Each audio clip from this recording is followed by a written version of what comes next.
right? Continuing kind of the theme of the integrity, provenance, authenticity, but we're going to switch the underlying data from sensitive scientific data or medical data over to network telescope data. So Canis and Ricky, I'll pass it over to the CADA team. So Thank you, Dan.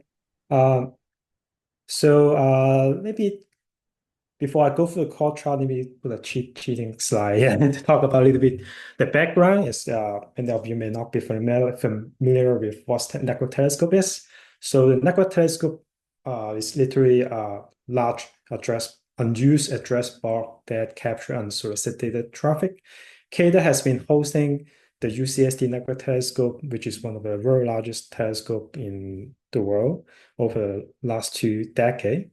And we got this address space through a very interesting setting, which is a nonprofit organization called ARDC, have this address space, and they want to do some experimentation on a mature radio, and they got this legacy address block. Before they figure out how they really use it, and they let us, that UCSD, to capture it, capture the traffic going to the address block for cybersecurity purposes. So this data integrity problem actually is raised by our data consumer, actual users, because they find weird thing in our data, and they come to us, and we try to figure it out why it's the case. So the problem here is that because the ARDC, even though they are still a small group of ham radio and mature radio community, but they start doing more experimentation on the address space and increase the utilization. They have to serve a number of special use cases, and then which make the address space become not unused anymore. So in some cases, we see extra additional traffic or an absence of traffic that make the researcher that using network telescope become puzzled. They don't know why. So we published, actually, we are going to present our second paper next week in Portugal to describe this problem in more details. So happy to point you to the paper, actually the popular reference in the footnote of the slides. So go to the call chart. So our project Canis is a module combining a software tools and also a data set that help improve the integrity, privacy, and authenticity of network telescope data. So Canis have two meanings. Of course, it's an acronym of our project title, but Canis is also a constellation on the sky that the network telescope is trying to capture, serve as a guiding star for us to become a better scientific instrument with a better IPA. So as I mentioned in the background, we need a better hyper for network telescope, because for training AI model, if you put garbage in, you have a garbage model. That's pretty obvious.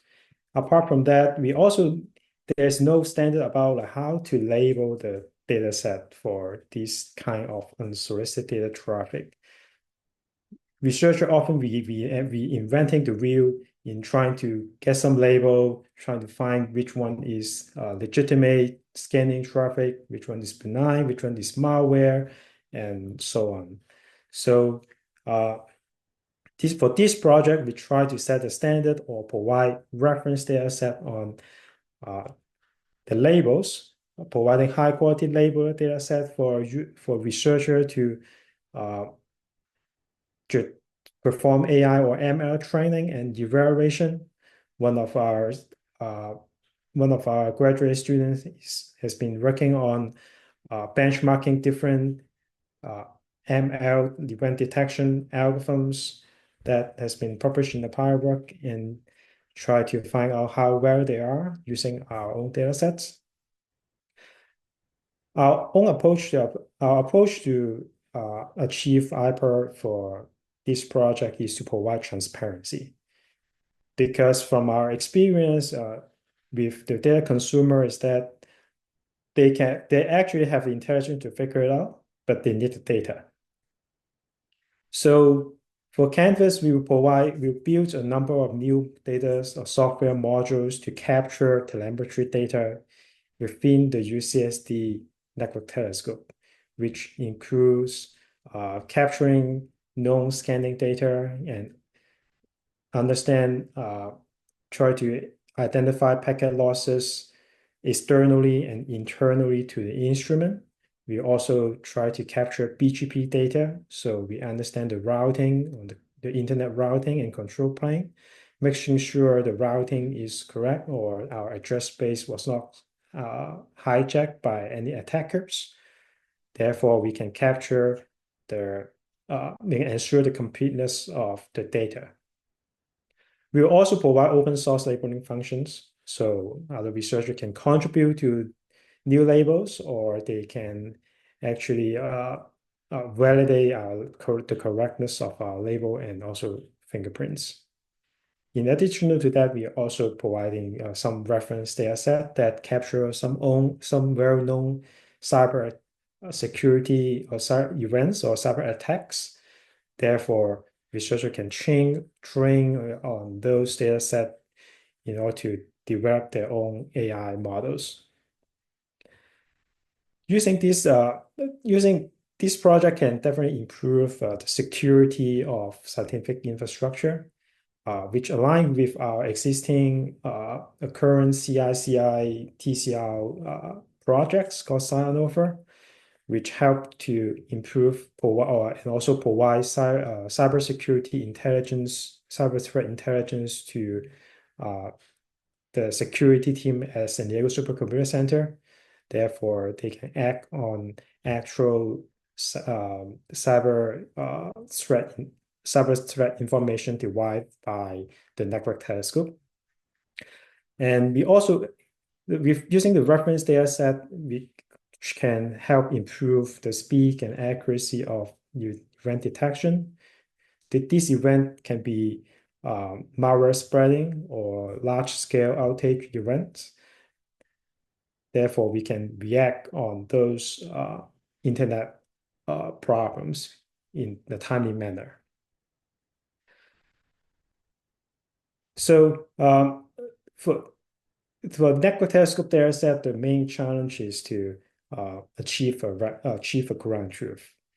But in many cases, the internet measurement do not have ground truth because we don't know because the IP address could be spoofed, so we don't have idea whether their packets are actually coming from the source that intended to be.